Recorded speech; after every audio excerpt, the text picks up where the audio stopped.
Selamat datang kembali di podcast Gacor Gaya Ngeca Jatirogo. Perkenalkan, aku Adeline Zaskia Prawinasari. Nah, teman-teman semua, hari ini kita kedatangan tamu yang sangat spesial. Dia ini baru kelas 8 loh. Dia anaknya humoris, lucu, dan kebetulan tahun ini dia terpilih sebagai Ketua OSIS masa bakti 2024-2025 UPT SMP Negeri 1 Jatirogo. Ini dia. Halo. Halo teman-teman, perkenalkan nama saya Raffi Sabala. Saya masih kelas 8. Alhamdulillah tahun ini saya terpilih menjadi Ketua OSIS SMP Negeri 1 Jatirogo masa bakti 2024-2025. Oke, jadi kita nanti panggilnya Kak Rafif aja ya. Halo Kak Rafif. Halo juga Kak. Gimana nih kabarnya Kak Rafif hari ini? Alhamdulillah sangat baik sekali Kak. Alhamdulillah. Nah, gimana nih perasaan Kak Rafif ketika tahu bahwa Kak Rafif diundang ke acara podcast yang paling gacor ini? Tentunya kan buat Kak Rafif ini pertama kalinya gitu diundang ke acara ini. Ya Kak, untuk perasaan saya itu sangat senang sekali karena nggak semua orang itu bisa kayak saya bisa di sini juga Kak. Oke.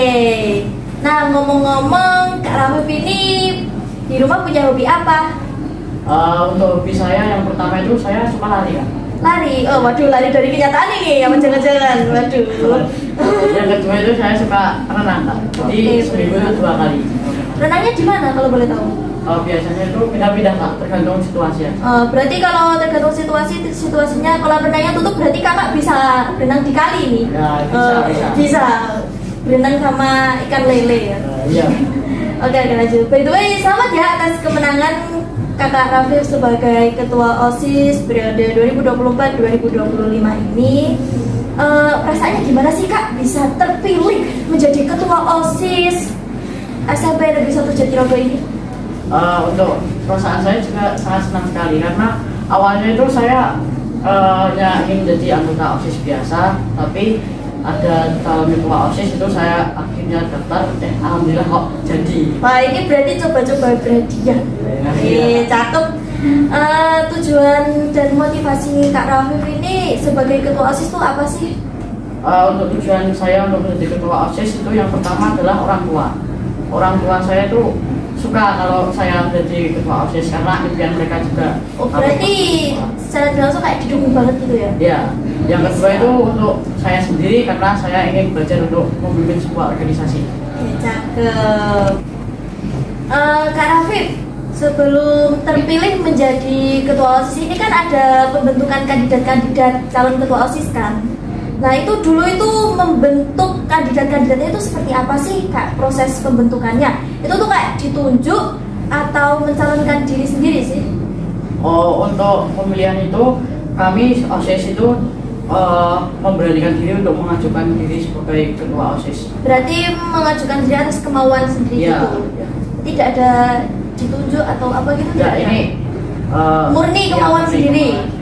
Oke, nah kalau setelah ditunjuk kandidat-kandidat, oh ya, kemarin itu ada berapa kandidat sih yang mencalon jadi ketua OSIS? Kemarin itu ada 3 kandidat. 3 kandidat. Berarti masing-masing kandidat itu mencalonkan sendiri, tidak ada yang ditunjuk gitu? Ya, mencalonkan sendiri. Oke, setelah terbentuk itu gimana sih perjalanannya Kak Rafif saat melakukan seperti kan mesti ada kampanye-kampanye gitu loh? Ya. Nah, itu kampanyenya itu gimana prosesnya? Itu kampanye itu waktu itu kita disuruh mempromosikan, waktu itu setelah akapel kita ketika kandidat itu disuruh untuk mempromosikan dirinya, diberi beberapa waktu untuk menyampaikan agar mereka bisa menyukai dengan kandidat ini. Nah, di situ saya sama wakil saya sama juga dua tim sukses saya juga ikut maju ke depan untuk menyampaikan program-program kami. Oke. Itu kampanyenya setelah akapel berarti di luar ruangan ya? Iya, di lapangan. Di lapangan.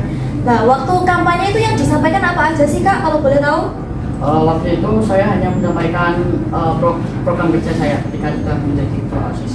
Program kerja? Iya. Kalau boleh tahu program kerjanya Kak Rafif itu apa aja?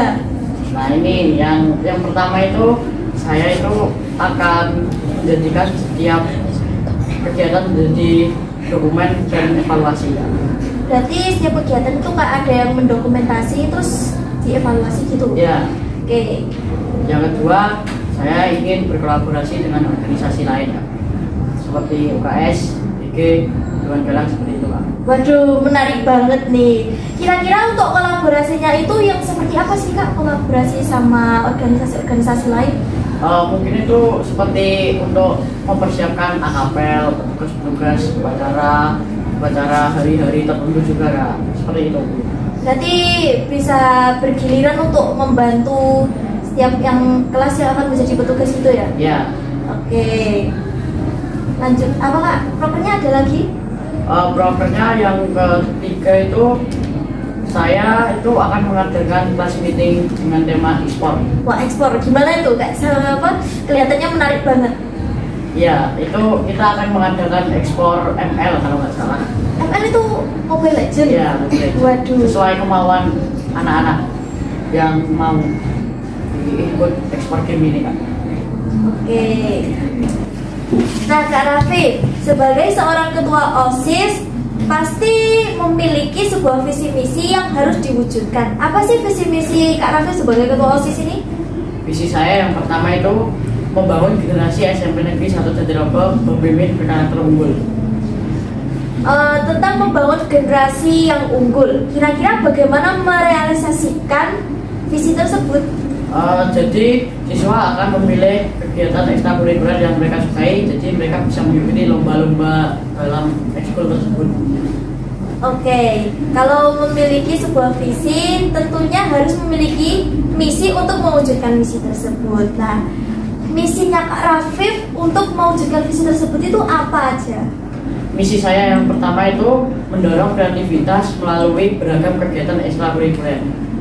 Nah, yang dimaksud dengan pendorongan ekstrakurikuler itu bagaimana?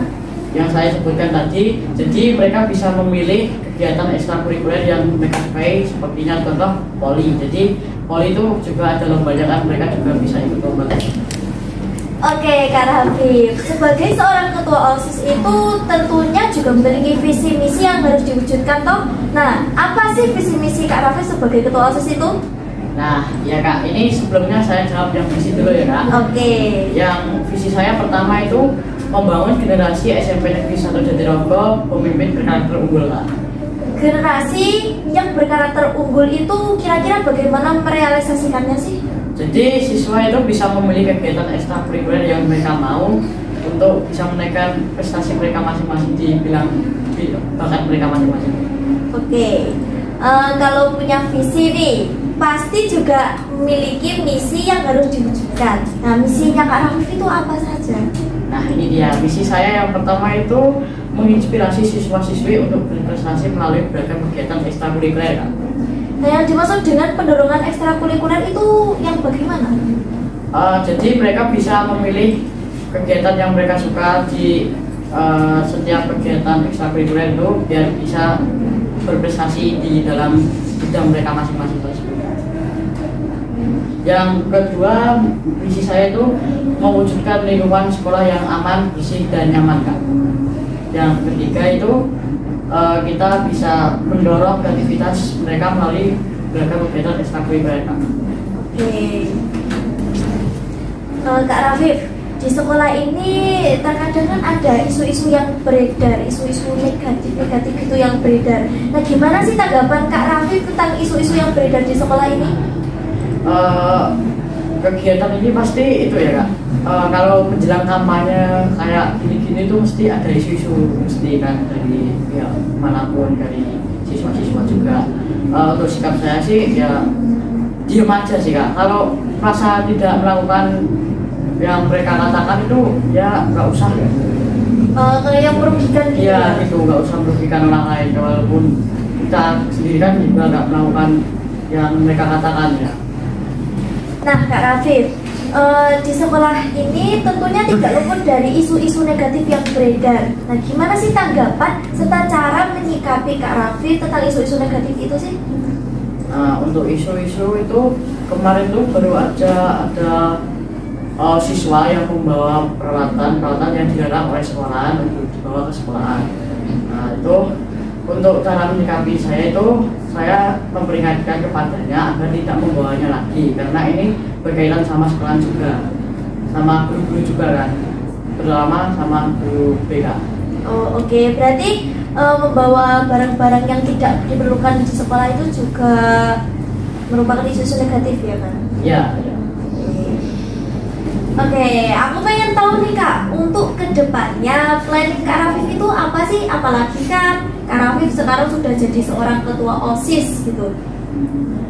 Untuk planning kedepannya sih, saya ingin membuat OSIS itu bagus di mata adik-adik kelas dan siswa-siswa yang lain. Jadi mereka berminat untuk daftar OSIS untuk di tahun depan. Oke, nah teman-teman semua, setelah bercakap-cakap ria tentang organisasi, kesan dan pesan apa nih untuk para penonton yang mungkin bisa termotivasi dari pengalaman Kak Rafif? Untuk pesan saya sih, jika kalian merasa didesak oleh seseorang, jadi kalian bisa anggap itu sebagai hal-hal yang bisa menentukan kalian, jadi anggap itulah sebagai motivasi kalian untuk menjadi lebih baik ke depannya sebagai seseorang pemimpin. Oke, waduh, ini termotivasi langsung dari seorang pemimpin ini. Oke, teman-teman yang di rumah, tak terasa kita sudah berada di penghujung acara. Nah, untuk Kak Rafif, terima kasih banyak telah hadir di podcast kali ini ya. Nah, untuk teman-teman yang di rumah, jangan lupa klik tombol like, comment, share, dan subscribe. Serta jangan lupa klik tombol lonceng biar tidak ketinggalan video podcast kita selanjutnya. Ke taman bermain naik sepeda, Cakep. sambil singgah beli es kelapa, Cakep. es gacor, seru dan berfaedah. Sampai jumpa di episode berikutnya. Dadah.